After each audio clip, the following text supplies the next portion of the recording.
ilagay natin to, di ba? So, ito yung mga dulo niya. Oh. Pwede natin siya pag-hiwa-hiwalayin dito sa lupa. Para pag nagkalaman siya, hiwa-hiwalay din. Oh. Tapos tabunan natin. Good morning guys! Good morning mga ka-Hadji Vlog! Ayan, nagtatanim tayo ngayon ng kamote. Malambot yung lupa kasi nag-uulan pa rin dito sa amin. Kaya maganda ngayon magpiko ng pagtataniman. Ayan. Kulay violet yung itatanim namin na kamote.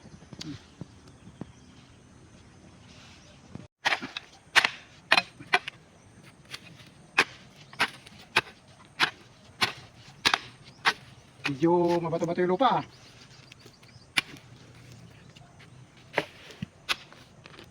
Kahit ano na lang yung itatanim natin, basta may bakanting lupa.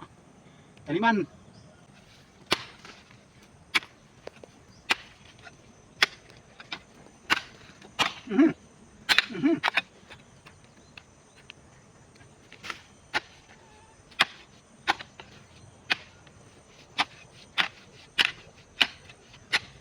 Ay.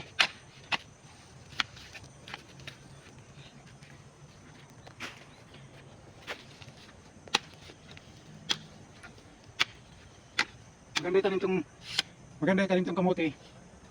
Kasi linisan mo lang, kahit hindi abunuhan pwede.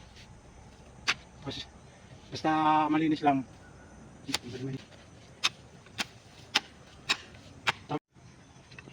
Ganito lang ang pagtatanim ng kamote.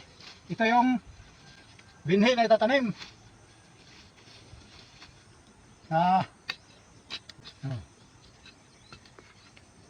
Yan. Simple lang magtanim ng kamote. Pero kanya-kanyang style sa pagtatanim. So.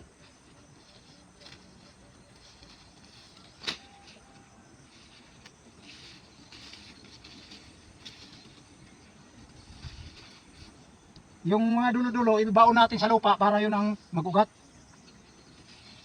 Pagkatapos tabunan lang.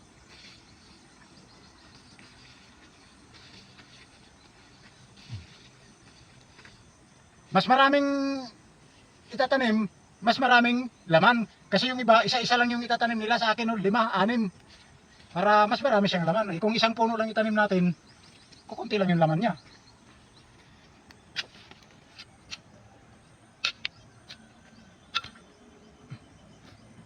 Tayo dito. Ganun lang, butasan lang natin yung gitna. Sabay, ito, tingnan, pakita mo. Ito lang, oh. Tapos, ilagay natin to, di ba? So, ito yung mga dulo niya, oh. Pwede natin siya pag-hiwa-hiwalayin dito sa lupa. Para pag nagkalaman siya, hiwa-hiwalay din, oh. Tapos tabunan natin. Di ba? Simple lang. Sa ilang araw lang, mabuhay na to. Malagas itong mga dahon, tapos magpanibago siyang dahon. Kasi ito minsan malalagas ito.